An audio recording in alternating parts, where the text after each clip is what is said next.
Precisamente a pesar del acuerdo en la reunión que sostuvieron los voceros del no con el gobierno, el jefe negociador de paz, Humberto de la Calle, aseguró que las FARC ya se encuentran en Bogotá para esta firma, precisamente para analizar este tema, donde aparentemente ya todo está listo y sus implicaciones. Me acompaña Jaime Zuluaga, analista político y profesor de la Universidad de Externado. Profesor, gracias por acompañarnos, siempre bienvenido. Muchas gracias y un saludo a la audiencia del informativo. Comencemos por hablar de las declaraciones que acaba de dar el presidente de la República, Juan Manuel Santos, y de esta reunión que va a sostener con los gobernadores de las zonas más afectadas, del Cauca, de Nariño, del Caquetá, sobre estas muertes de líderes sindicales. Son muy preocupantes y son preocupantes en dos direcciones. Una de ellas, hay un escalamiento de los asesinatos. Ha habido un crecimiento de los asesinatos, cosa que es frecuente al cierre de procesos de negociación de paz, pero con el antecedente en Colombia de lo que ocurrió con la Unión Patriótica, el asesinato de Carlos Pizarro, después de la negociación de paz con el M-19, el gobierno está obligado a prestarle toda la atención a este asunto. ¿Podría esto llegar a empantanar un poco esta implementación de los acuerdos? No creo que por el momento las FARC han dado muestras de una madurez política que vale la pena destacar. Han exigido, como les corresponde y como lo debemos exigir todos los ciudadanos, garantías para que paren estos asesinatos.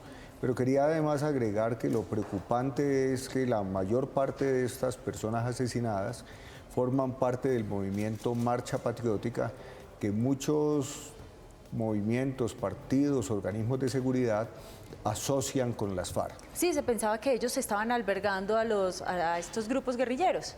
Sí, es claro que las FARC va a convertirse en un nuevo movimiento político diferente a la Marcha Patriótica, pero es muy inquietante que se esté asesinando a líderes de la Marcha Patriótica cuyas afinidades con el proceso de negociación y con algunas de las posiciones que ha sostenido la guerrilla, por ejemplo, en materia de derechos de la población en el sector rural, sean justamente las víctimas preferidas en esta escalada de asesinatos.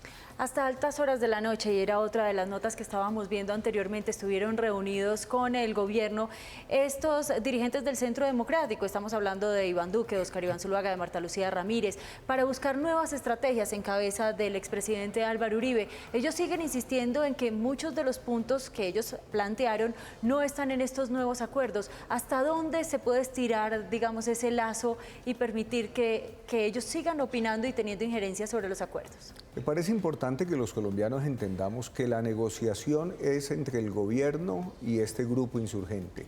Y la negociación está en cabeza del presidente, que es el que tiene la competencia.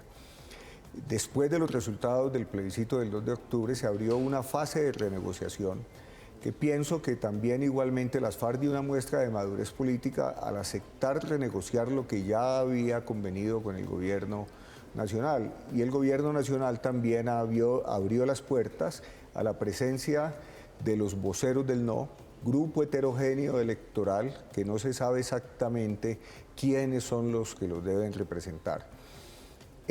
Agotada la fase de renegociación, insisto, los colombianos debemos entender que la negociación no puede ser indefinida y que además lo propio de una negociación no es que una de las partes o de los que proponen además intervenir en la negociación quieran imponer sus puntos de vista y no se dispongan a transar sus posiciones.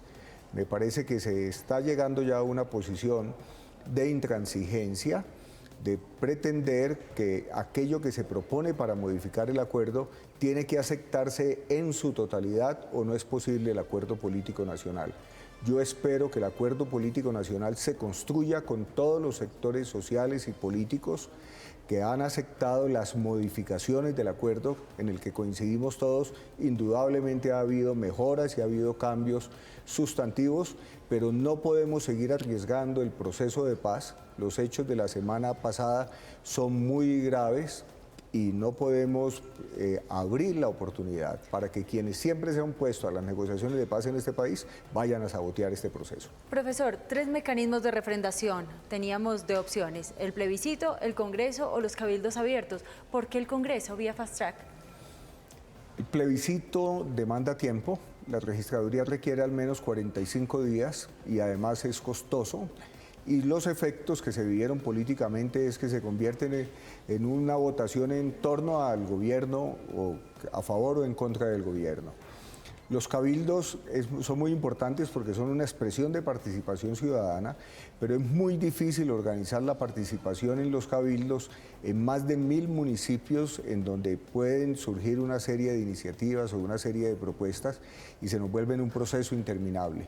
Creo que dadas las condiciones del país, la fecha además en que nos encontramos, estamos al final del año, lo más sensato es que en una democracia representativa, que es una de las dimensiones de la democracia colombiana, sea el Congreso el que decida si refrenda o no refrenda esos acuerdos. Nos espera un camino largo, complejo, difícil de aplicación de los acuerdos, para lo cual necesitamos un extraordinario apoyo de organizaciones sociales y políticas, y creo que no debemos desgastarnos ya en cosas que efectivamente no van a permitir modificar más el acuerdo que ya se suscribió entre el gobierno y las FARC. Pues, profesor, muchas gracias por habernos acompañado. Como siempre, es un placer tenerlo aquí como nuestro invitado. Muchas gracias por la invitación y confío en que podamos en el curso de esta semana definir la refrendación y de nuevo formalmente firmar el nuevo acuerdo final para marchar hacia su aplicación.